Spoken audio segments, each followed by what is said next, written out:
سلام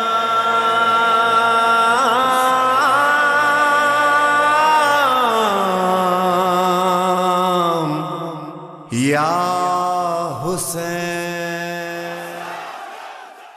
اعوذ باللہ من الشیطان اللعین الرجیم. بسم اللہ الرحمن الرحیم. الحمد للہ رب العالمین باری الخلائق اجمعین فاطر السماوات والارضین والصلاة والسلام علی اشرف الاولین والآخرین خاتم النبیین شفیع المذنبین ابی القاسم محمد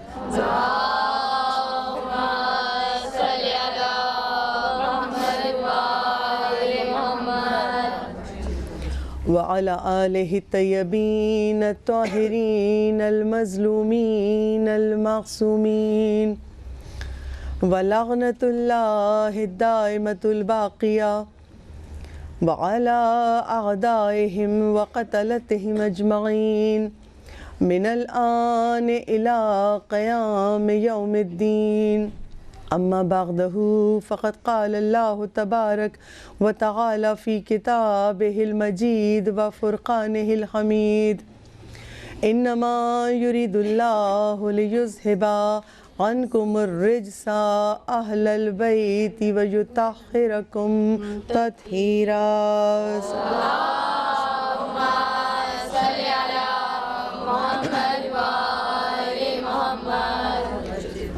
تمام تر تعریفیں اور حمد و ثنا اس پاک پروردگار کے لیے ہے جو عالمین کا رب ہے، جس کے سوا کوئی معبود نہیں، اور وہ پروردگار عالم ایسا عظیم ہے کہ جو اس کا شکر ادا کرے اس کے ہاں نعمتوں میں کمی نہیں ہونے دیتا، جو اس سے امید لگائے اسے نا امید نہیں کرتا، اور جو اسے پکارے اسے ہمیشہ یاد رکھتا ہے، کبھی بھولتا نہیں ہے.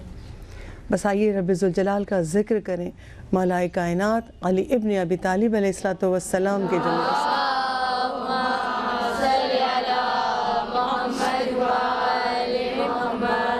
مولا کائنات دعائے کمیل میں رب ذوالجلال کی حمد و ثنا کرتے ہوئے ہمیں معرفت رب کروا رہے ہیں کہ اپنے رب کو پہچانو، تمہارا رب کتنی عظمتوں کا مالک ہے. آج دعائے کمیل کا ایک اور جملہ آپ کے سامنے پیش کروں. مولا کائنات ارشاد فرماتے ہیں جب رب ذوالجلال کو مانگو تو کہو بوجہک الباقی بعد فناء کل شیء. اے رب ذوالجلال تجھے تیری ذات کا واسطہ، بوجہک الباقی بعد فناء کل شیء، تیری اس ذات کا واسطہ جو ہر شے کے فنا ہونے کے بعد بھی باقی رہے گی.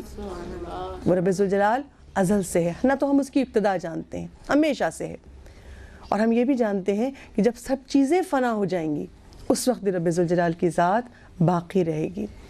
اول کو بھی وہی جانتا ہے، ہر شے کے اول کو، ہر شے کے آخر کو، کیونکہ خلق کرنے والا وہ ہے. ہم بندے ہیں، ہم گناہگار ہیں، ناچیز ہیں، کم عقل ہیں، ہم نہ اس کی ابتدا سے باخبر ہیں نہ اس کی انتہا سے. وہ ہمیشہ سے ہے اور ہمیشہ رہے گا. مگر ہم خدا کے جو امر ہیں اس پر اکثر اعتراض کر بیٹھتے ہیں. ہمیں نہیں پتہ، اب خدا تو کائنات کی ہر شے کے اول و آخر کے بارے میں جانتا ہے، ابتدا کے بارے میں بھی جانتا ہے، ہر شے کے اور انجام کے بارے میں بھی جانتا ہے. ہم بہت ساری خدا کے امر ہیں جن کی حکمتوں سے واقف نہیں ہوتے مگر اعتراض کر بیٹھتے ہیں. بس ایک روایت آپ کے سامنے پیش کروں.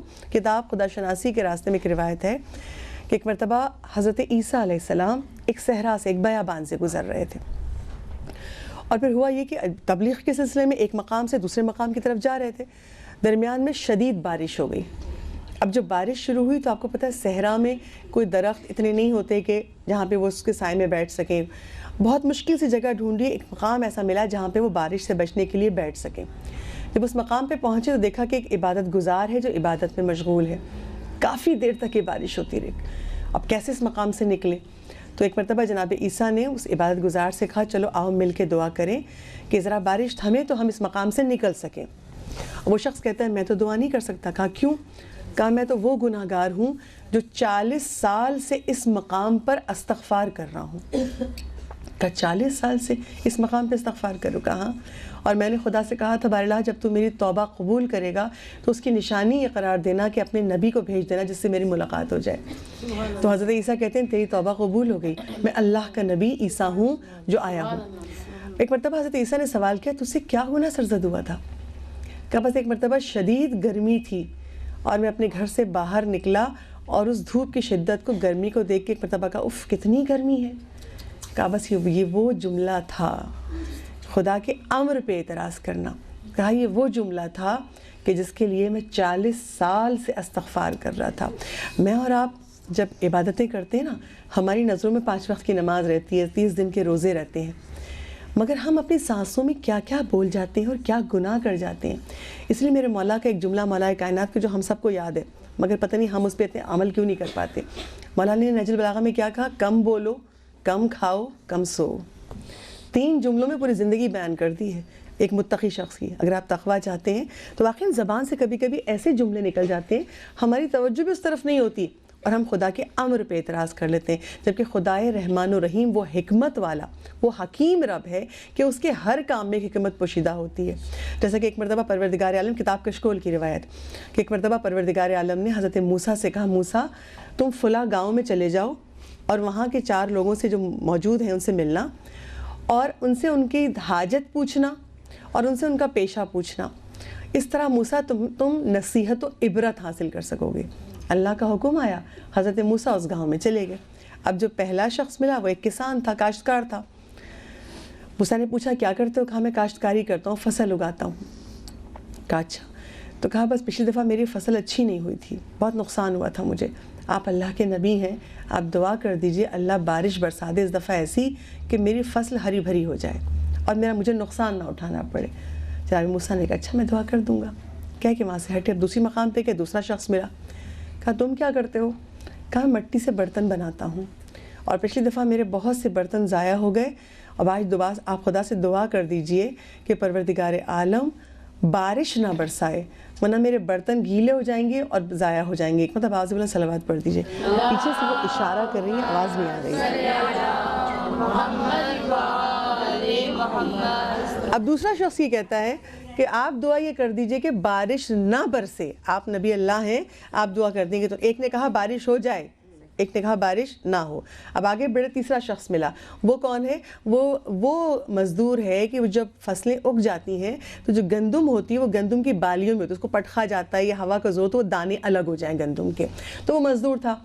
کہا کہ آپ دعا کر دیجئے پروردگار عالم سے تیز ہوا چل جائے, آندھی آ جائے تو میرا کام آسان ہو جاتا ہے. پھر میں جب اس کو الگ کرتا ہوں تو ہوا کے پریشر سے وہ دانے بہت جلدی ان بالیوں سے الگ ہو جاتے ہیں. آپ نبی اللہ آپ دعا کر دیجئے. کہا اچھا. آگے بڑھے. ایک اور شخص نظر آیا جو ایک باغ کا مالی تھا. کہا آپ اللہ کے نبی ہیں؟ کہا کوئی حاجت ہے کیا؟ کہا میری حاجت یہ ہے کہ آپ اللہ سے دعا کر دیجئے ہوا نہ چلے. جب تیز ہوا چلتی ہے تو جو میرے باغ کے پھل پک کے تیار ہو گئے ہیں, جب تیز ہوا چلے گی یہ گریں گے تو بہت سے پھل جو ہے زمین پہ گر کے ضائع ہو جاتے ہیں. تو آپ یہ دعا کر دیجئے کہ بارش ہوا نہ چلے. بس جناب موسیٰ ان 4 سے مل کے جب باہر آئے گا, اس کا بار اللہ تو ہی خدائے حکیم ہے, تو ہی جانتا ہے کہ اب کس طرح اپنی تدبیروں سے تو ہر ایک کی آرزو کو پورا کر دیتا ہے. صلوات پڑھی.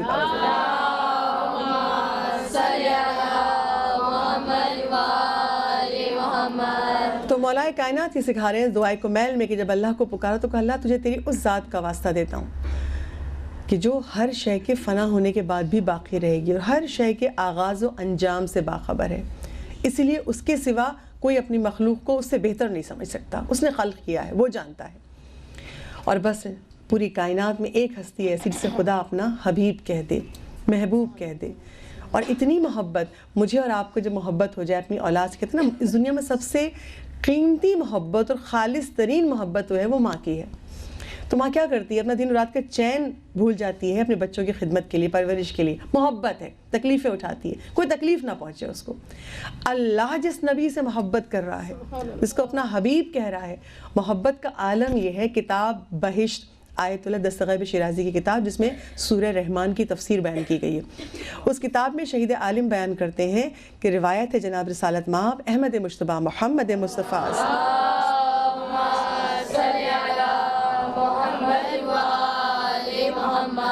رسول اسلام کہتے ہیں جب میں معراج پر جا رہا تھا, معراج کے سفر پہ تھا, تو ایک مرتبہ میرے جسم سے پسینے کے قطرے نمودار ہوئے. اس سے پہلے کہ میرے پسینے کا قطرہ زمین پہ گرتا، میرے رب کو یہ پسند نہیں تھا کہ میرے حبیب کا پسینے کا قطرہ زمین میں جذب ہو جائے. اس سے پہلے کہ وہ زمین جذب ہوتا، پروردگار عالم نے اس پسینے کے قطرے کو گلے سرخ بنا دیا، گلاب کا پھول. اللہ کی محبت یعنی آپ سوچئے اللہ کتنی محبت کرتا ہے اپنے حبیب سے کہ میرے حبیب کے پسینے کا قطرہ بھی زمین میں نہ جانے پائے. اس نے کہا کہ جیسے میرے پسینے کا قطرہ گرا، پروردگار سے گل سرخ گلاب کا پھول بنا دیا. اور اسی لیے مولا کائنات روایت کرتے ہیں ایک مرتبہ مجھے ہاتھوں سے بھر کے رسول اللہ نے گلاب کے پھول دیے اور کہا بہشت کے پھولوں کے بعد سب سے بہتر یہ پھول ہیں. اور اسی لیے ہمارے 11ویں امام حسن عسکری علیہ الصلوۃ والسلام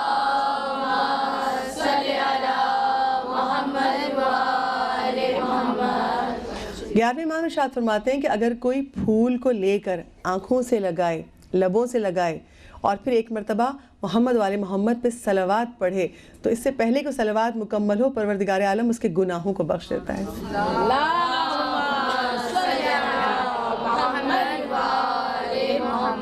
کیوں ایک پھول کو سونگ کے صلوات پڑھیں تو گناہ بخش جا رہے؟ کیوں؟ یہ پھول منسوب ہے اس حبیب خدا سے.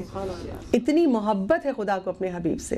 کہا کہ بس اب اگر پھول کو تم سونگھو گے، آنکھوں سے لگاؤ گے اور صلوات پڑھو گے محمد والے محمد پہ، تمہارے سارے گناہ بخشے جائیں گے. اللہ بہانوں سے بخشتا ہے اور ہم گناہ کرتے ہوئے لاپرواہ رہتے ہیں. کیا کچھ کہہ دیا زبان سے پتہ نہیں. تو یہ سفر معراج کا مسافر ہے حبیب خدا. پسینہ گرے گل سرخ بن جائے. اور سفر کربلا کا جو مسافر ہے اس کا یہ عالم ہے کہ روایتوں میں ہے کہ جب امام حسین کو شہید کر دیا گیا سرزمین کربلا پہ اور لشکر یزید چلا گیا تو جو پرندے تھے وہ آتے تھے اور امام حسین کے خون میں اپنے پروں کو ملتے تھے. ایک سفید پرندہ آیا، اس نے اپنے پروں پہ امام حسین کے خون کو لگایا، گریا کیا اور جا کے ایک درخت پہ بیٹھا. جب وہاں بیٹھا دوسرے پرندے اپنے آب و دانے کی فکر میں تھے تو ایک مرتبہ کہتا ہے تم اپنے آب و دانے کی فکر میں ہو، زہرا کا لال پیاسا شہید کر دیا گیا. پرندوں نے پوچھا اپنی زبان میں کہاں پر؟ کہا کر سرزمین کربلا پہ. پھر وہ سارے پرندے آئے اور حسین ابن علی کے خون سے اپنے پروں کو رنگین کیا اور روتے جاتے تھے، گریا کرتے جاتے تھے اور پھر اڑ کے مختلف علاقوں میں چلے گئے. ایک پرندہ سرزمین مدینہ پر آیا اور مدینے پہ آ کے وہ پرندہ پہلے روضہ رسول پہ آ کے اپنی زبان میں روتا ہے اور پرسہ دیتا ہے. اس کے پروں پہ حسین ابن علی کا خون لگا ہوا ہے، چھینٹے امام کے خون کے. رسول کو پرسہ دینے کے بعد مدینے میں ایک یہودی کا باغ تھا، اس باغ کے ایک درخت پہ آ کے وہ پرندہ بیٹھ گیا. اس باغ کا جو مالک تھا یہودی، اس کی بیٹی معذور تھی، اپاہج تھی، نابینا تھی. یعنی اس کی بیٹی اس حال میں تھی کہ نہ تو اسے نظر آتا تھا، نہ وہ چل سکتی تھی، نہ وہ بول سکتی تھی. اور باپ اپنی محبت میں اس کو لے کے باغ میں آتا تھا، کام کرتا رہتا تھا، شام کو لے جاتا تھا. اس دفعہ اس کو اتنا کام پیش آیا کہ اس نے جب لے کر آیا بیٹی کو تو درخت کے نیچے لٹایا، شام کو نہیں لے گیا، بس کسی کام میں مشغول تھا، چلا گیا کہ بعد تھوڑی دیر بعد آ کے لے جاؤں گا. ادھر اس پرندے نے درخت پر رونا شروع کیا حسین ابن علی کے غم میں. واقعی دنیا آج کہتی نا کیوں حسین حسین کرتے ہو؟ اس کائنات کے ذرے ذرے نے حسین کا غم اپنا. آسمان روتا ہے، ملائکہ روتے ہیں، چرند پرند روتے ہیں. تو ایک مرتبہ جب اس نے گریا کرنا شروع کیا حسین ابن علی کے مصائب پہ، اور جب تڑپ کے روتا ہے تو اس کے پر سے کچھ قطرے خون حسین ابن علی اس بچی کے اوپر گرے، اور جب اس لڑکی کے اوپر گرے آنکھوں پہ گرے تو اس کی بینائی بحال ہو گئی. جسم پہ گرے تو جسم سے مرض دور ہو گیا، وہ کھڑی ہو گئی. اب جب باپ پلٹ کے آیا نہیں پہچانا بیٹی کو. اب بیٹی ایک جوان و خوبصورت شکل میں ہے تو ایک مرتبہ کہتا ہے میری بچی یہاں لیٹی تھی کہاں گئی؟ کہا بابا آپ نے مجھے نہیں پہچانا، میں ہی تو آپ کی بیٹی ہوں. یہ دیکھ کے وہ بے ہوش ہو گیا. اس کو یعنی ایسا منظر تھا کہ اس کو یقین ہے بے ہوش ہو گیا. اب جب وہ آیا ہوش میں آیا تو پوچھا اپنی بیٹی سے یہ کیسے ہوا، تم کیسے صحت یاب ہو گئی؟ تو وہ بیٹی کہتی ہے بابا یہ جو پرندہ اوپر بیٹھا ہوا ہے نا اس کے جسم سے کچھ خون کے قطرے گرے تھے میرے اوپر اور مجھے شفا ملی ہے. اب اس یہودی نے اس پرندے کو مخاطب کر کے کہا تجھے اس رب کا واسطہ، اس کا واسطہ، کیونکہ وہ یہودی تھا خدا کو اتنا کہا اس کا واسطہ جس نے تجھے خلق کیا ہے، بس مجھ سے بتا دے، کلام کر لے کہ یہ ہوا کیا. ایک مرتبہ رب ذوالجلال نے اس پرندے کو گویائی دی اور اس نے یہودی کی زبان میں سے کلام کرنا شروع کیا، پورا واقعہ بیان کیا. میں سرزمین کربلا سے آ رہا ہوں، رسول کا نواسہ شہید کر دیا گیا، اس کے خون میرے پروں پہ تھا، بس وہ تمہاری بچی کے اوپر گرا ہے، اس کو شفا ملی. بس ایک مرتبہ وہ کہتا ہے جس نبی کے نواسے کے خون کی چھینٹوں کو، خون کے قطروں کا یہ عالم ہے، وہ نبی بھی یقیناً سچا نبی ہوگا. یہ کہہ کے اپنی قوم کے پاس گیا. 500 مرد عورت یہودی حسین ابن علی کے خون کے قطرے کے معجزے سے 500 افراد مسلمان ہو گئے. صلوات پڑھیں.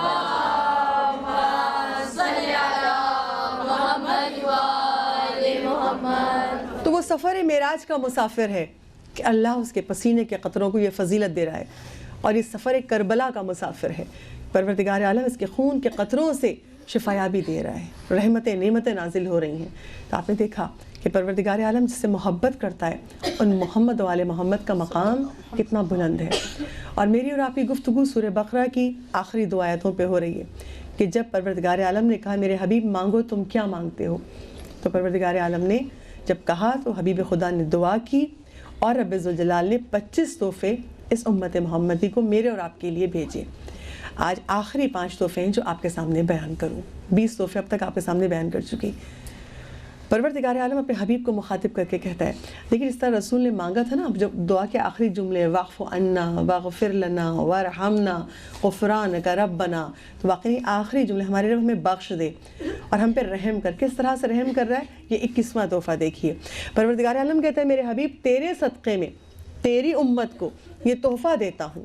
گزشتہ امتوں میں یہ تھا کہ اگر دل میں گناہ کا خیال آ جائے تو نامہ اعمال میں لکھ جایا کرتا تھا، گناہ کا خیال آئے کہ یہ گناہ کرنا ہے اور لکھ گیا۔ اے میرے حبیب تیری محبت میں تیری امت کو یہ تحفہ دے رہا ہوں، اگر دل میں گناہ کا خیال آئے گا نہیں لکھا جائے گا جب تک کہ کوئی گناہ کر نہ لے۔ یہ تحفہ ہے۔ کیسے کیسے وسوسے انسان کے دل میں آتے ہیں۔ بچوں سے مخاطب ہوں تو محسوس کیجئے روزہ رکھا ہے نہیں توڑ دیتے ہیں روزہ، گناہ کا خیال آ رہا ہے لیکن خدا کہہ رہا ہے کہ جب تک کیا نہیں میں اس گناہ کو نہیں لکھوں گا۔ یہ 21واں تحفہ۔ 22واں تحفہ، اے میرے حبیب تیرے صدقے میں تیری امت کو یہ دے رہا ہوں کہ جیسے ہی نیکی کا خیال دل میں آئے گا۔ گزشتہ امتوں میں کیا تھا، جب نیکی کر لیتے تھے تو اس کی جزا بھی ایک ہی ملتی تھی۔ اب کل میں نے بیان کیا کہ اس امت میں ایک نیکی کرو گے 10 گنا اجر ملے گا، وہ تو ملے گا۔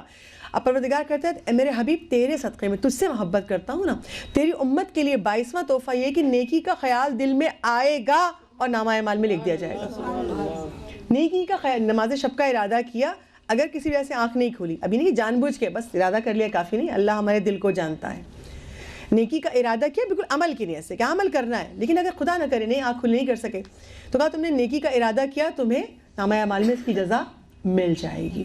اور پھر کہا میرے حبیب تیرے صدقے میں تیری امت کو 23واں تحفہ یہ دے رہا ہوں کہ کچھ نیکیاں اور کچھ نیک اعمال ایسے ہوں گے کہ جن کے صدقے میں ان کے تمام گناہوں کو بخش دوں گا۔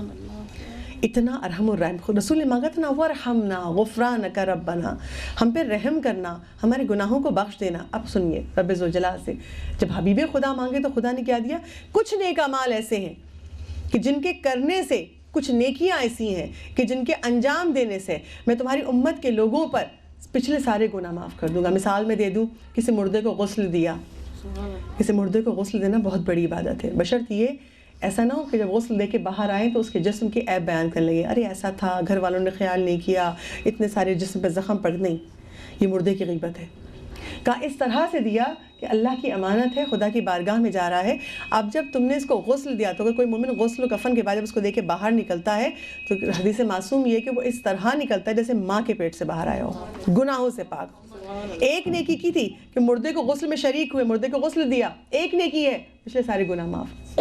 حج جیسی عبادت، حج پہ گئے مستجاب الدعوات ہو گئے، 40 دن تک حاجی جو مانگ رہا ہے خدا قبول کرنے کو تیار ہے، پلٹ کے آیا گناہوں سے ایسے پاک جیسے ماں کے پیٹ سے پیدا ہوا ہے۔ زیارت امام حسین کے لیے گئے، اور جو زیارت امام حسین کے لیے گیا، حسین ابن علی کی روضے کی زیارت کر کے پلٹا، پچھلے تمام گناہ معاف ہو گئے۔ تو کہا کچھ نیکیاں ایسی ہیں کہ جن کے کرنے سے میں گزشتہ تمام گناہوں کو معاف کر دوں گا، یہ میں نے تحفہ گزشتہ امتوں کو نہیں دیا تھا، اے میرے حبیب تیرے صدقے میں یہ تیری امت کو تحفہ دے رہا ہوں۔ 24واں تحفہ، پروردگار عالم یہ کہتا ہے گزشتہ امتوں پہ یہ تھا کہ جب وہ اپنے گناہ پہ پشیمان ہو کے توبہ کرتے تھے تو کبھی 70 سال کے بعد اور کبھی 100 سال کے بعد توبہ قبول ہوتی تھی، مگر میرے حبیب میں تیرے صدقے میں تیری امت کو یہ تحفہ دے رہا ہوں کہ جب کوئی صدقے دل سے توبہ کرے گا کہ آئندہ مجھ سے یہ گناہ نہ ہو معبود، میں سچے دل سے پشیمان ہو کے، تو کہا جب صدقے دل سے توبہ کرے گا تو اس کی توبہ اسی وقت قبول کر لوں گا۔ اور 25واں تحفہ رب ذوالجلال نے دیا اس امت کو، مجھے اور آپ کو، اپنے حبیب کے صدقے میں، کہا کہ جب توبہ قبول ہو جائے گی تو اس کی نشانی یہ ہے کہ میں نعمتوں میں اضافہ کر دوں گا۔ اگر کوئی جاننا چاہے معبود بہت گناہ گار ہیں مگر پتہ نہیں کہ توبہ کر رہے ہیں قبول ہوئی کہ نہیں، تو کہا بس توبہ قبول ہونے کی نشانی یہ ہوگی کہ میں تمہاری نعمتوں میں اضافہ کر دوں گا۔ یہ وہ 25 تحفے ہیں جو پروردگار عالم نے اپنے حبیب کو معراج کی منزل پہ قرب عطا کر کے اور پھر ہم سب میں یہ تحفے بکھیر دیے، ہمیں دے دیے۔ ہم ان تحفوں سے استفادہ کرتے ہیں مگر اس نعمت کی قدر نہیں جانتے کہ یہ اللہ نے اپنے حبیب کے صدقے میں ہمیں دیے ہیں۔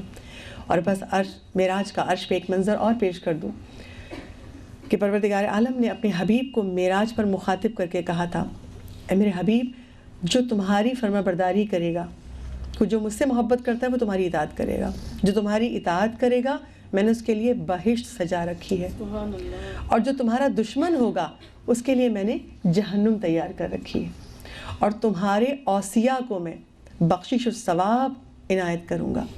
تو ایک مرتبہ رسول اسلام نے سوال کیا، مجھے میرے اوصیاء کی پہچان کرا دے۔ پروردگار عالم نے کہا، عرش کے دائنی جانب دیکھو۔ اب جو رسول نے دیکھا تو سبز رنگ کے 12 نور تھے، اور ہر جگہ یہ تحریر تھا، ائمہ کے نام تھے، اور وہ جب 12 ائمہ کے نام سبز رنگ سے نور سے عرش الہی پہ موجود تھے تو رب ذوالجلال نے کہا، ایک ایک کا نام گنایا پروردگار نے، میرے حبیب جو ان میں سے سب سے آخری ہے، اس کی یہ قائم جو ہے، اس کے وسیلے سے میں اپنی زمین پر اپنے دین کو ظاہر کروں گا، اس کے سبب سے زمین پر میری تسبیح و تحلیل قائم ہوگی، اور اس کے ذریعے سے، اس کے وسیلے سے، اس قائم کے وسیلے سے میں زمین کو اپنے دشمنوں سے پاک کر دوں گا۔ تو رب ذوالجلال نے عرش پر حضرت حجت کا تذکرہ کیا ہے۔ آج روز جمعہ ہے، آج کا دن امام زمانہ سے منسوب ہے۔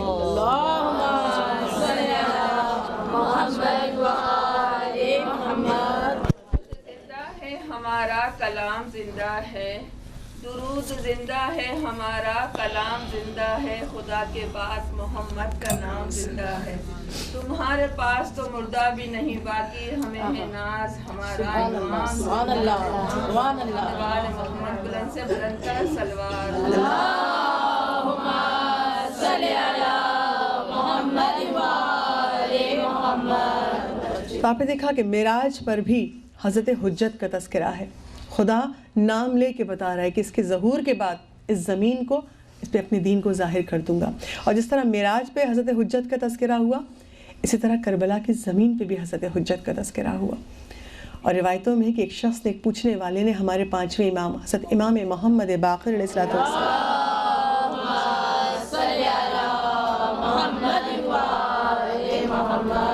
5ویں امام سے آ کر سوال کیا کہ آپ کے آخری بیٹے کو، خدا کی آخری حجت کو قائم کیوں کہتے ہیں؟ ملا کا لقب ہے نا قائم، کیوں کہتے ہیں؟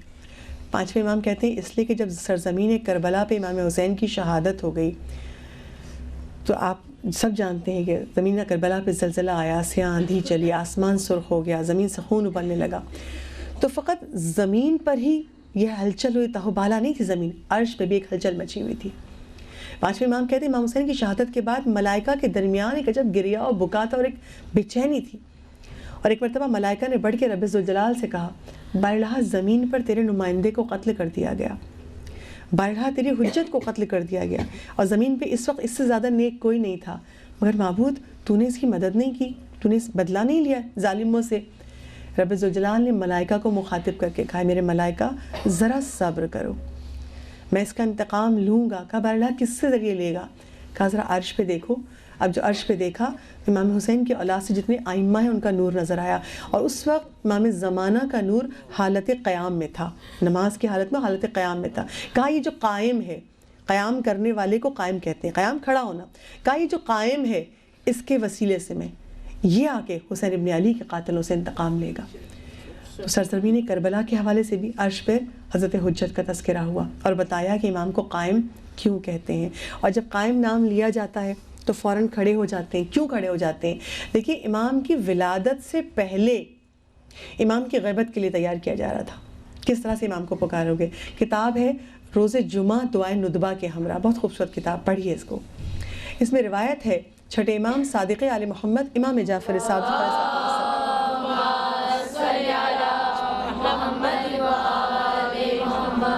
یعنی اس وقت سے جب حضرت حجت کا نام لیا جاتا تھا قائم کہہ کے تو کھڑے ہو جاتے تھے ائمہ۔ چھٹے امام کا زمانہ ہے۔ چھٹے امام سوال کیا، مولا جب آپ کے آخری بیٹے کو قائم کہہ کے پکارا جاتا ہے تو کیوں کھڑے ہو جاتے ہیں؟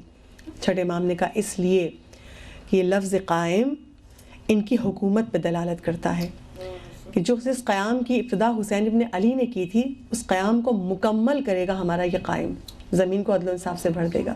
اور کہا یہ قائم لفظ ان کی غربت کی طرف بھی اشارہ کرتا ہے کہ جسے اللہ نے پردہ غیبت میں رکھا ہوگا کہ وہ آ کے دین کا بول بالا، دین کو اس دنیا میں نافذ کرے، اور وہ اتنا غریب ہوگا کہ ایک طویل عرصے تک غیبت میں ہوگا.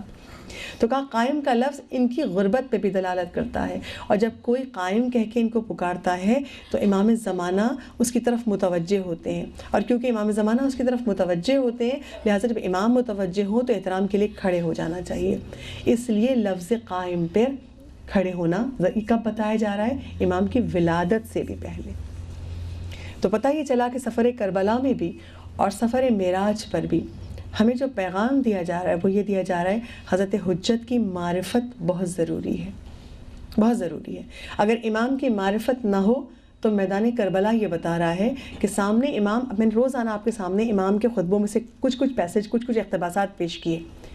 کیا تھا؟ امام اتمام حجت کر رہے ہیں، مگر کیونکہ ان لوگوں کو امام کی معرفت نہیں ہے تو کس طرح سے امام کو تنہا چھوڑ دیا، قتل کر دیا. میں نے گزشتہ دنوں میں آپ سے کہا تھا کہ سرزمین کربلا پہ بھی فقط امام کو نیزہ و تلوار و تیر کے زخم نہیں لگے ہیں، امام کو زبان کے بھی زخم لگائے. آج 7 محرم ہے. آج میں انہی 3 لوگوں کا ذکر کروں گی. میدان کربلا میں بہت لشکر عزیز سے بہت سے لوگ تھے جو بہت جملے آ کے مولا کو زبان سے اذیت دیتے تھے، مگر یہ 3 لوگ وہ تھے جنہوں نے اپنی شقاوت کی حد کر دی تھی، اور مولا نے ان تینوں کو سرزمین کربلا پہ بد دعا دی اور وہی قبول ہوئی. میں ان 3 کا تذکرہ کروں. کتاب حسین ابن علی مدینہ تک کربلا، اس میں لکھا ایک شخص تھا محمد ابن اشد لشکر یزید میں. اب جب مولا روز عاشور بار بار خطبہ دے رہے ہیں، بار بار اتمام حجت کریں. کل کی مجلس میں نے بیان کیا تھا کہ مولا نے قرآن سر پہ رکھ کر، کھول کے قرآن سر پہ رکھا حسین ابن علی نے، اور کس طرح سے اتمام حجت کیا. یہ کتاب اور میرے نانا رسول اللہ میرے اور تمہارے درمیان فیصلہ کریں گے. پیاسے ہیں مولا 3 دن کے، شدت کی گرمی تھی عرب کے صحرا میں، بچوں کا دکھ تھا کلیجے میں، مگر اس کے بعد بھی منصب ہدایت ہے، بار بار اتمام حجت کے لیے خطبے دے رہے ہیں. اتنی اتمام حجت کے بعد بھی جب مولا حسین نے کہنا شروع کیا بار الہا ہم تیرے رسول کی آل ہیں اور یہ لوگ یہ ہم پہ ظلم کر رہے ہیں، ہمارا حق غصب کر رہے ہیں، خدایا انہیں ذلت و خواری کا عذاب دے، ان کو ذلیل و خوار کر دے. جب میرے مولا نے جملہ کہا تو محمد ابن اشد جو لشکر یزید میں تھا، یہ ملعون آگے آیا اپنے گھوڑے پر اور امام کے سامنے کھڑا ہو کے کہتا ہے تمہاری محمد سے کیا رشتہ داری ہے؟ اللہ اکبر. صبح سے جو امام پیاسا ہے اور بار بار اعلان کر رہا ہے اور پھر سامنے آ کے کہہ رہا ہے تمہاری محمد سے کیا قرابت داری ہے. میرے مولا کو اتنی تکلیف پہنچی ہے. کیا تو جھوٹ بولتا ہے؟ کیا تو نہیں جانتا کہ ہم کون ہیں؟ بس ایک مرتبہ پروردگار عالم نے کہا، حسین ابن علی نے کہا بار الہا اس کو آج ہی میرے سامنے ذلت و خواری کا مزہ چکھا دے.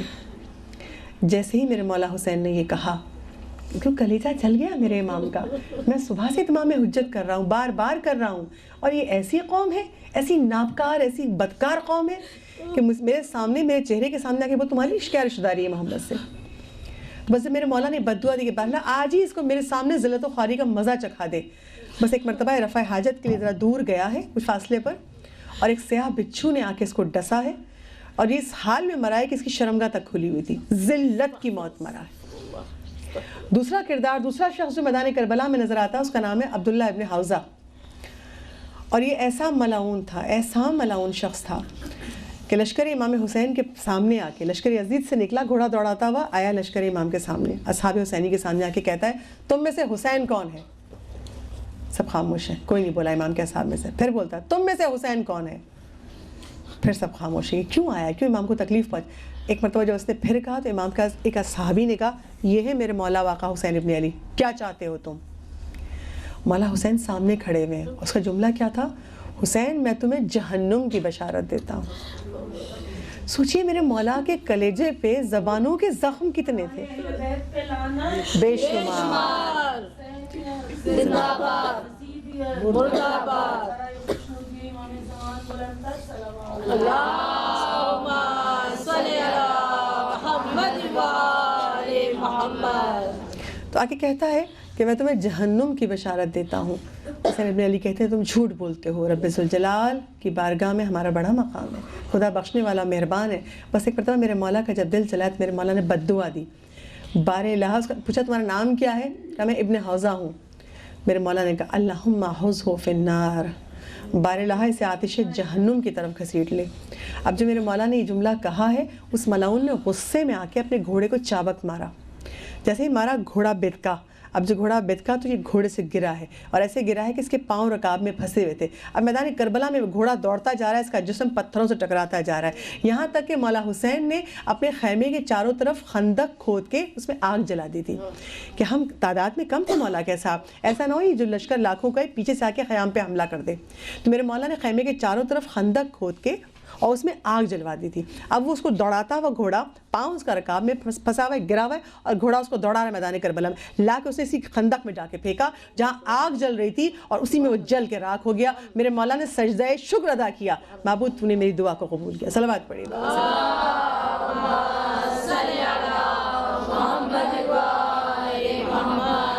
اور میدان کربلا میں یہ سارے منظر بیان کرنے کا مقصد یہ ہے کہ دیکھیے جب امام سامنے ایک موجود ہے، وقت کا امام حسین ابن علی تھے اس وقت، اور وقت کا امام سامنے موجود ہے، معرفت امام نہ ہو تو انسان کتنا بدبخت ہو جاتا ہے۔ تیسرا کردار جس کو میرے مولا نے بد دعا دی ہے میدان کربلا میں، اس کا نام تھا عبداللہ ابن حسین ازدی۔ عبداللہ ابن حسین ازدی یہ آیا مولا کے لشکر کے سامنے اور آگے کہتا ہے حسین ابن، سوچیے ذرا، جو میں کبھی کہتی ہوں مولا کوئی ہمیں ایک جملہ کہہ دے ہم ساری زندگی اس کو نہیں بھولتے، ہم اس سے ملتے نہیں ہیں۔ حسین ابن علی فاطمہ زہرا کا لال کلیجہ زخمی ہے، زبان کے نشتر برسائے ہیں۔ یہ شخص جو عبداللہ ابن حسین ازدی کی لشکر عزیز سے نکل کر مولا حسین کے سامنے آتا اور کہتا ہے حسین ابن علی تم یہ فرات کا پانی دیکھ رہے ہو کتنا صاف و شفاف ہے، بہہ رہا ہے، مگر تمہیں ایک قطرہ پانی نہیں دیں گے یہاں تک کہ تم پیاسے مر جاؤ۔ میرے مولا کے سامنے آ کے وہ جو ساقی کوثر کا بیٹا ہو، وہ جس کی ماں کے مہر میں دنیا کا پانی ہو، اس کے سامنے آ کے کہا جا رہا ہے تم پانی دیکھ رہے ہو، یہ ہم تمہیں ایک قطرہ پانی نہیں دیں گے حتیٰ کہ تم پیاسے مر جاؤ۔ میرے مولا نے بس ایک مرتبہ رب ذوالجلال کی طرف نگاہ کی، عرش کی طرف، اور کہا بارالہ اسے پیاس کا مزہ چکھا دے اور اس کی ہرگز مغفرت نہ کرنا، اسے پیاسا مارنا۔ میرے مولا نے جب بددعا دی ہے، تاریخ یہ کہتی ہے واقعہ کربلا کے بعد یہ جتنے دن زندہ رہا، اس کی حالت یہ تھی کہ جتنا بھی پانی پی لے اس کی پیاس نہیں بجھتی تھی، ہائے پیاس نہیں بجھتی تھی، اور اسی مرض میں اسی عذاب میں یہ واصل جہنم ہوا ہے۔ تو میرے مولا کی بددعا قبول ہوئی۔ یہ تینوں واقعات کردار بتانے کا مقصد یہ تھا کہ پہچانیے اگر معرفت امام نہ ہو تو انسان وقت کا امام سامنے ہے، میں اور آپ تو روتے ہیں نا ہمارا امام پردہ غیبت میں، ہم نے دیکھا نہیں ہے، نہیں، کربلا کا میدان یہ بتا رہا ہے معرفت امام حاصل کرو۔ اگر معرفت نہیں ہوگی تو وقت کے امام کو پہچان نہیں پاؤ گے۔ اسی لیے سید الشہداء امام حسین علیہ السلام ارشاد فرماتے ہیں،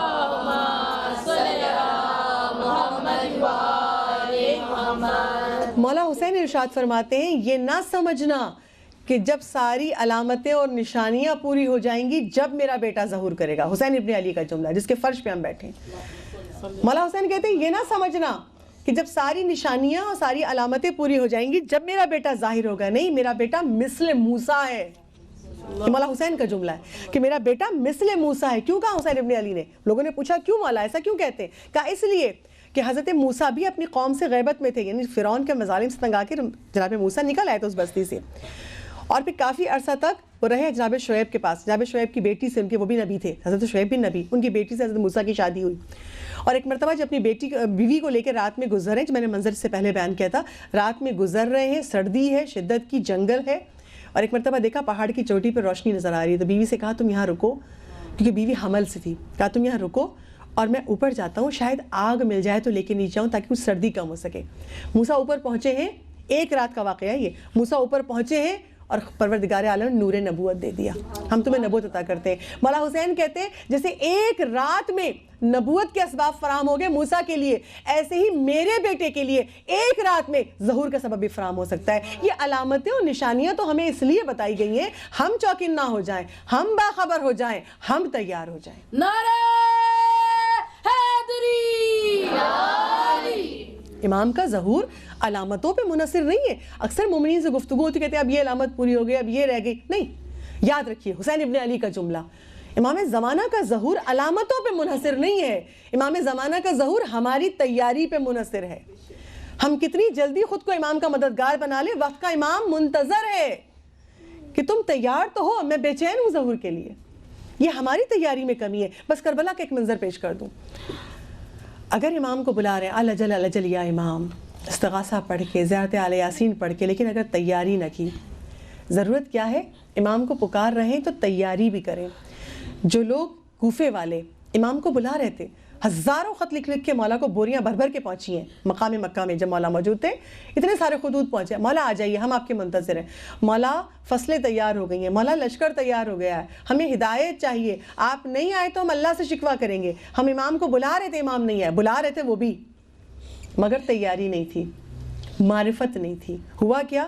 ادھر مولا کو خط لکھ رہے اور کوفے کے دروازے پہ, شہر کے دروازے پہ لوگوں کو بٹھا دیا کہ دیکھو مولا حسین آئے تو ہم کو بتانا. ڈیوٹیز لگی ہوئی ہیں کہ صبح یہ بیٹھا ہے, دوپہر کو یہ بیٹھا ہے, بس جیسے ہی مولا نظر آئے مولا کا قافلہ میں بتا دینا. بلا رہے ہیں, تیاری نہیں ہے, معرفت نہیں ہے. ابن زیاد ملعون کو یزید نے خط لکھا اور کہا ابن زیاد تمہارے پاس بصرے کی گورنری ہے, اب میں تمہیں کوفہ کا بھی گورنر بنا رہا ہوں, جاؤ کوفہ جاؤ. یزید ملعون چاہتا تھا کہ حسین ابن علی کے چاہنے والوں کو قتل کروا دے, کچل دے. بس ایک مرتبہ جب ابن زیاد ملعون کوفے میں داخل ہوا تو عرب کے صحرا میں جب سفر کیا جاتا ہے, گرد اڑتی ہے, تو عربوں کا طریقہ چہرہ چھپا لیتے ہیں. جو امامہ سر پہ ہوتا ہے اس کے تحت الحنک سے جو ایک ٹکڑا جو کپڑے کا یہاں سے لڑک رہا ہوتا ہے اسے کہتے ہیں تحت الحنک, اسے اپنے چہرے کو چھپا لیتے ہیں. ابن زیاد ملعون اپنے لشکر کے ساتھ آ رہا ہے, چہرے کو چھپا لیا. وہ جو لوگ کوفے کے دروازے پہ بیٹھے تھے, اب چہرہ تو نظر نہیں آ رہا, معرفت امام تھی نہیں کہ جس جاہو حشم سے یہ آ رہا ہے ہمارا مولا اس طرح سے تھوڑی آئے گا, بادشاہوں کی طرح اور گورنروں کی طرح جاہو حشم سے چہرہ چھپا ہوا ہے. بس انہوں نے دیکھا, دوڑتے ہوئے پورے شہر میں خبر پھیل گئی حسین ابن علی آ رہے ہیں. اب جو یہ خبر پھیلی ہے تو کوفے کے مرد, بچے, عورتیں دوڑتے ہوئے اگر آپ لوگوں نے وہ سفیر امام فلم دیکھی, اس میں وہ منظر کو پیش کیا گیا ہے, اس سے بھی بڑھ کے منظر ہوگا جو اصل میں ہوگا. کہتے کوفے کی گلیاں بھر گئیں, لوگ دوڑتے بھاگتے حسین ابن علی آ رہے ہیں. اس وقت یہ نہیں آ رہے, نعرے لگ رہے ہیں حسین زندہ باد, یزید مرد آباد کے نعرے لگ رہے ہیں. وہ آ کون رہا ہے؟ ملعون ابن زیاد, چہرے پہ نقاب ہے اور بڑا خوش ہے کہ اپنے محل میں پہنچ کے اپنے سپاہیوں کی ڈیوٹی لگاتا, ذرا پتہ لگاؤ حسین کا چاہنے والا کون ہے, تو ذرا مشکل ہوتی. سب کچھ میرے سامنے آ گیا. یہ لوگ جو نعرے لگا رہے ہیں دوڑتے جائے, وہ ایک ایک چہرے کو پہچانتا جا, اچھا یہ حسین والا ہے, اچھا یہ حسین والا ہے. اور پھر جب پہنچا دارالعمارہ تک, چہرے سے نقاب ہٹا دی. اب لوگ حیران ہیں. اگر معرفت امام ہوتی تو اس آنے کے انداز سے پہچان لیتے ہمارا مولا آقا اس طرح نہیں آئے گا. اور پھر یہی ہوا, کیونکہ معرفت نہیں تھی, بلا رہے تھے, تیاری نہیں تھی. تو فقط 1.5 مہینہ گزرا اس واقعے کے بعد. ابن زیاد 1.5 مہینے بعد جب بی بی قیدی بنا کے لائی گئی تو کوفے سے پتھر برس رہے ہیں, آگ برس رہی ہے, کنکر مارے جا رہے ہیں. یہی کوفہ ہے, یہی گلیاں, یہی لوگ ہیں. اور صدا لگ رہی ہے علی و فاطمہ کی بیٹیوں کو قیدی بنا کے لائے, آؤ تماشا دیکھو. کوٹھے پہ تماشا دیکھا جا رہا ہے. یہی کوفہ 1.5 مہینے میں کیا ہوا, یہ کیا ہوا؟ یہ معرفت امام نہیں تھی اور تیاری نہیں تھی کہ امام آئیں گے تو کیسے ساتھ دینا ہے. یہاں ابن زیاد نے محل میں پہنچ کے حکم دیا, جو لالچی تھے, منافق تھے, ان کو خزانہ کھول دیا ان کے آگے, ان کو دولت سے خریدا. اور جو باقی بیوقوف اور احمق عوام, جسے مولا علی نے کہا ہے کہ ہر آواز کے پیچھے دوڑ پڑتے ہیں, ان کو خوف زدہ کر دیا. جس نے ساتھ دیا اسے قتل کروا دیں گے, گھر کو مسمار کر دیں گے. موت کے خوف سے حسین ابن علی کا ساتھ چھوڑ دیا. جب یہ روایت پڑھیں تو مجھے تو اس ایک پرندے کی معرفت یاد آتی ہے. کون سا پرندہ؟ جب حضرت ابراہیم کو آگ میں جلایا جا رہا تھا, ادھر منجنیق سے پھینکا گیا, آگ اتنی دہک گئی تھی کہ اب قریب جا کے ڈالے کون, بہت دور تک تپش آ رہی ہے. تو کہا کہ وہ منجنیق ایک اوزار تھا اس زمانے میں, ایک ہتھیار تھا, اس پہ بالکل غلیل کی طرح, کہ اس میں سے ہم ابراہیم کو پھینکیں گے اور وہ جا کے آگ میں گر جائیں گے. ادھر ابراہیم کو آگ میں پھینکا گیا, ادھر ایک پرندہ چلا, اور جو چلا ہے تو اس آگ کی طرف رب ذوالجلال کی ندا آئی, جبرائیل اسے روکو, یہ جل جائے گا. جبرائیل آئے, اس پرندے سے کہتے تم کیا کر رہے ہو, اس آگ کی طرف جا رہے ہو, جل جاؤ گے. اب سوچیے اس پرندے کی معرفت. وہ پرندہ کہتا ہے تم نہیں دیکھ رہے اللہ کے دوست کو جلایا جا رہا ہے, خلیل اللہ کو جلایا جا رہا ہے, اگر میں اس کو بچا نہیں سکتا تو اس کے ساتھ مر تو سکتا ہوں. یہ ہے معرفت. اور رب ذوالجلال اتنا خوش ہوا تھا, کہا تھا اس پرندے سے کہو آج یہ جو مانگے میں عطا کروں گا. معرفت کروائی جا رہی. دعا پڑھو تو سوچو ہم کہہ کیا رہے ہیں, کس کو پکار رہے ہیں. بس تیار کرنا ہے, آمادہ کرنا ہے. اور جب تک ہم معرفت نہیں حاصل کریں گے تو یہ دعا مانگنا رائیگاں ہوگا. اس لیے رائیگاں ہوگا کہ رسول اسلام کی حدیث کتاب میزان الحکمہ کی 3 جلد میں رسول اسلام کہتے ہیں غافل دل کی دعا خدا قبول نہیں کرتا. میں اور آپ جب دعائے ندبہ پڑھ رہے ہوتے ہیں روز جمعہ, کیا کر رہے ہو؟ Just reading. جب ہم حرم میں جاتے ہیں اور جب ہم دیکھتے ہیں وہاں لوگ دعائے کمیل پڑھیں, دعائے ندبہ پڑھیں, تو ایک کیفیت ہی جدا ہوتی. تڑپ رہے ہیں, رو رہے ہیں. وہ قلب کی کیفیت ہماری کیوں نہیں ہوتی؟ اس لیے نہیں ہوتی کہ ہمیں وہ معرفت نہیں ہے. وہ اس معرفت سے پکارتے ہیں، ہم پڑھ رہے ہوتے ہیں، دل غافل ہوتا ہے، دل غافل ہوتا ہے، اور غافل دل کی دعا خدا قبول نہیں کرتا، رسول نے کہہ دیا۔ اور ایک اور حدیث اور بصائر کی منزل، مولا کائنات ارشاد فرماتے ہیں عمل کے بغیر دعا ایسی ہے جیسے بغیر کمان کے کوئی تیر چلائے، کمان میں تیر چلائے گا تو نشانے تک پہنچے گا، اور ہاتھ سے تیر پھینکیے کہاں تک جائے گا؟ کہا بغیر عمل کے دعا اس طرح ہے۔ اب امام کو تو پکار، امام آئیے، دنیا میں ظلم بھر گیا ہے، یہاں بلاسٹ ہو رہا ہے، وہاں خودکش حملے ہو رہے ہیں، مولا آئیے، مومنوں پہ مشکل وقت ہے، ہر شخص پریشان ہے، رزق و روزی کے مسائل میں، آئیے مولا اس دنیا سے ظلم کو ختم کیجئے۔ بلا رہے ہیں، دعائیں ندبہ پڑھ رہے ہیں، مگر اپنی زندگیوں سے ظلم ختم نہیں کرتے۔ سلمان فارسی کون؟ اپنی خواہش کو تابع کر لیا علی کی خواہش کے۔ مولا امام زمان کی حضرت حجت کی خواہش کیا ہوگی؟ ہم غیبت نہ کریں۔ مولا کی خواہش کیا ہوگی؟ آج چینلز میں ہم جو کچھ دیکھتے ہیں، کیا امام زمانہ کا ظہور ہو جائے گا تو یہ سب کچھ دیکھیں گے؟ امام زمانہ کا ظہور ہو جائے گا تو کیا قطع رحم ہوگا؟ رشتہ داروں سے قطع تعلق کریں گے؟ نہیں۔ تو جو امام کا حکم ہے، جس سے امام راضی، جو امام کی خواہش ہے، ہم اپنے آپ کو اس کا تابع کیوں نہیں کر لیتے؟ مولا میں شروع کرتی ہوں، ہم اور آپ سب سوچیں، مولا یہ عمل آپ کو ناپسند ہے، میں آپ سے وعدہ کرتی ہوں، آپ کی محبت میں اس عمل کو چھوڑ رہی ہوں، ہمیں کر کے تو دیکھیں۔ بغیر عمل کے دعا قبول نہیں ہوتی، اور کربلا والوں نے بتایا اپنے عمل کو معرفت کی منزل پر لے آؤ تو پھر اس طرح امام کے قریب ہو جاؤ گے۔ عزیزدارو، کربلا کے میدان میں تو بچوں کی معرفت بہت بلند تھی۔ آج 7 محرم ہے، آج سے خیام حسینی پہ پانی بند ہوا ہے۔ روایتوں میں لکھتا ہے، مقاتل میں لکھا ہوا ہے کہ جب پانی بند ہو گیا اور لشکری یزید کے خیمے سامنے ہیں، وہ لشکری یزید کے سپاہی فرات سے پانی بھر کے لاتے ہیں، اور اتنی شدید گرمی ہے، اتنی شدید گرمی ہے کہ اپنے جانوروں کے سموں پہ، پیروں پہ پانی ڈال رہے ہیں، اور جب اپنے جانوروں کے پیروں پہ پانی ڈال رہے ہیں تو سامنے لشکر حسینی میں موجود بچے دیکھ رہے ہیں۔ وہ بچے جو پیاسے ہیں، عزیزدارو، آج سے ہم نے اپنے بچوں کو کہنا ہے، میرے مولا کا پیغام ہے نا، جب جب ٹھنڈا پانی پینا میری پیاس کو یاد کرنا، میرے شیعوں سے کہہ دینا۔ خصوصیت سے آج کم سے کم 7 محرم سے جب جب لبوں سے پانی لگے تو صدا یہ ہو، صلوات بر حسین، لعنت بر یزید۔ عزیزدارو، وہ بچے دیکھ رہے تھے کہ ہم اتنے پیاسے ہیں، ہمیں پانی نہیں مل رہا، اور یہ جانوروں کے پیروں پر بھی پانی ڈالیں۔ ایک مرتبہ ایک بچی نے مولا حسین سے کہا تھا، آقا یہ کیا ہمیں مسلمان نہیں سمجھتے؟ بچوں کی معرفت اس منزل پہ تھی کہ مسلمان ہیں اگر تو اسلام کا تو حکم ہے کہ پیاسے کو پانی پلاؤ، اور وہ بچی کہتی، مولا کیا یہ ہمیں مسلمان بھی نہیں سمجھتے؟ سامنے دکھا دکھا کے پانی بہایا ہے۔ عزیزدارو، 3 دن کے بھوکے اور پیاسے، روز عاشور آ گئی، اور روز عاشور قربانیوں کا سلسلہ شروع۔ آج خاتون جنت کو پرسہ دیں گے حضرت قاسم کا۔ عزیزدارو، قاسم کون؟ ایک بیوہ ماں کا سہارا، حضرت حسن مجتبیٰ کا لال ہے قاسم۔ روز عاشور بے چین ہے، بار بار مولا حسین کے پاس جاتا ہے، آقا مجھے مرنے کی اجازت دے دیجئے، چچا جان مجھے مرنے کی اجازت دے دیجئے۔ اور مولا ایک مرتبہ قاسم کا چہرہ دیکھتے اور کہتے ہیں، قاسم تم تو میرے بھائی کی نشانی ہو، میں نے تم نے اپنے آغوش میں پالا ہے، میں تمہیں کیسے مرنے کی اجازت دے دوں؟ قاسم کو اجازت نہیں مل رہی، بس ایک مرتبہ خیمے سے باہر آئے اور ایک پتھر پہ بیٹھ کے رونے لگے۔ عزیزدارو، یہ ہے اصحاب امام، رو رہے ہیں، موت کی اجازت نہیں مل رہی، بس ایک مرتبہ قاسم رونے لگے، اور قاسم کو یاد آیا وقت آخر میرا بابا میرے بازو پہ ایک تعویذ باندھ گیا تھا، اور میری ماں سے کہا تھا اس تعویذ کی بھی حفاظت کرنا اور قاسم کی بھی حفاظت کرنا، اور اگر کوئی مشکل وقت آ جائے تو اس تعویذ کو کھول کے دیکھ لینا۔ بس ایک مرتبہ قاسم کو یاد آیا، تعویذ بازو سے اتارا اور کھول کے دیکھا تو اس میں باپ کی تحریر تھی۔ امام حسن مجتبیٰ نے لکھا تھا، بیٹا ایک زمانہ آئے گا کہ دنیا تمہارے چچا کی مخالف ہو جائے گی، قاسم تم میری جان ہو، اپنی جان کو اپنے چچا پہ قربان کر دینا۔ اب جو یہ تحریر پڑھی ہے عزیزدارو، اتنے خوش ہوئے قاسم، لے کے یہ تحریر حسین مظلوم کی خدمت میں آئے اور کہا، چچا جان یہ پڑھ لیجئے، میرا دل چاہتا ہے میں ہاتھوں کو جوڑ کے امام حسن مجتبیٰ سے مخاطب ہو کے کہوں، مولا ہم اپنے بچوں کو تعویذ پہناتے ہیں موت سے بچانے کے لیے، مولا آپ نے قاسم کو تعویذ باندھا تھا موت سے ہمکنار کرنے کے لیے۔ عزیزدارو، یہ تعویذ لے کے، تحریر لے کر خدمت امام میں آئے۔ اب جب امام نے اس تحریر کو پڑھا ہے نا تو ایک مرتبہ امام کی آنکھوں سے آنسو رہا ہے، قاسم یہ تم نے کیا دکھا دیا، یہ تو میرے بھائی کا حکم ہے، اب میں تمہیں روک نہیں سکتا، جاؤ میرے لال میں نے تمہیں اجازت دی۔ بس ایک مرتبہ قاسم تیار کیے گئے، حضرت عباس علمدار نے زرہ پہنائی، عباس علمدار نے تلوار حمائل کی۔ اب جب قاسم کو تیار کیا جانے لگا تو حسین مظلوم نے قاسم کو پیرہن پہنایا، اور پیرہن پہنا کے اس کا گریبان پھاڑ دیا, گریبان چاک کر دیا. حضرت قاسم پوچھتے ہیں چچا یہ گریبان کیوں چاک کر دیا؟ کہا بیٹا یتیموں کی نشانی ہے گریبان کا چاک ہونا.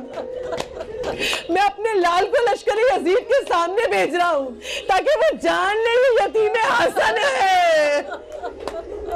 مولا زندگی میں قاسم کو کفن پہنا رہے تھے.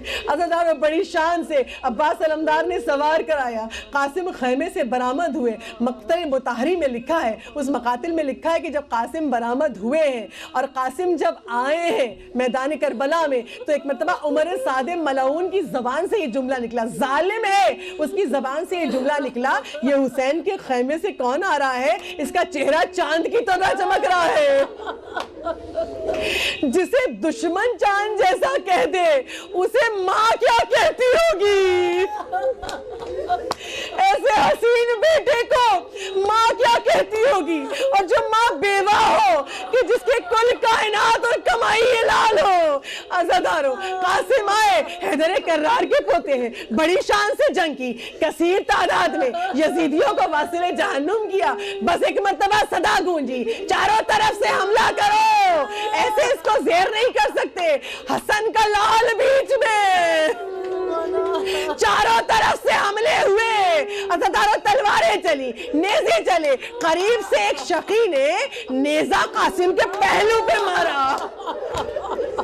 اب جو قاسم کے پہلو پہ نیزہ مارا, قاسم گھوڑے پہ سنبھل نہ سکے, گرتے ہوئے صدا دی چچا جان ادرکنی. ادھر قاسم کا صدا دینا تھا. عباس دوڑے, حسین دوڑے. اب جو گھوڑوں پہ دوڑے, مقتل مطہری میں لکھا ہے جیسے ہی قاسم گرے تھے 200 یزیدیوں نے گھیر لیا تھا. 200 یزیدیوں نے گھیر لیا تھا. اور اس کا سر کاٹ دے, اس کے جسم کے ٹکڑے کر دے. جیسے ہی دیکھا عباس آ رہے ہیں, حسین آ رہے ہیں, لشکر یزید بھاگا ہے. مگر جب بھاگا ہے حسن کا لال نیچے, حسن کا لال نیچے. گھوڑوں کی ٹاپے, لاکھوں گھوڑوں کی ٹاپے, گھوڑوں سے پامال ہو گیا قاسم. امام حسین قریب آئے. اب جب قریب آئے دیکھا کہ قاسم کا لاشا ٹکڑوں میں بٹ گیا ہے. حسین مظلوم رونے لگے. عزادارو امام زمانہ زیارت ناہیہ میں سلام کرتے ہیں قاسم کو, یہ کہہ کے میرا سلام ہو اس شہید پر کہ جس کی دائیں پسلیاں ٹوٹ کے بائیں طرف گھس گئی, بائیں طرف کی پسلیاں ٹوٹ کے دائیں طرف گھس گئی. عزادارو جب یہ پامال لاشا ماں کے سامنے آیا, میرا سلام ہو بی بی ام فروا تجھ پر.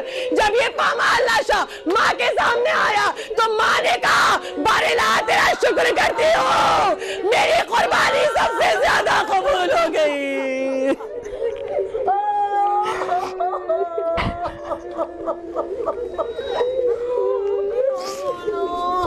الا لعنت اللہ علی القوم الظالمین وسيعلم الذین ظلموا ای منقلب ینقلبون. بارہا تجھے محمد و آل محمد کے مصائب کا واسطہ, تجھے قاسم کے پامال لاش کا واسطہ, ہماری اس قلیل عبادت کو ہم سے قبول فرما دے. پاک پروردگار اس مجلس حسین کا واسطہ, تجھے خون علی اکبر کا واسطہ, سید الشہداء کا واسطہ, خدائے شہداء کربلا, اسیران کربلا کا واسطہ. ہم سب دلوں میں حاجتیں رکھتے ہیں, معبود ہم سب کے دلوں کی حاجتوں کو پورا کر دے. یہ فرش عزا جائے قبولیت ہے, معبود خاتون جنت کا واسطہ کوئی نامراد نہ جائے.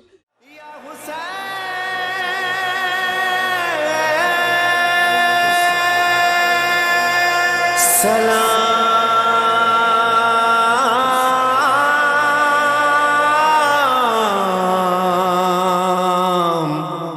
یا حسین.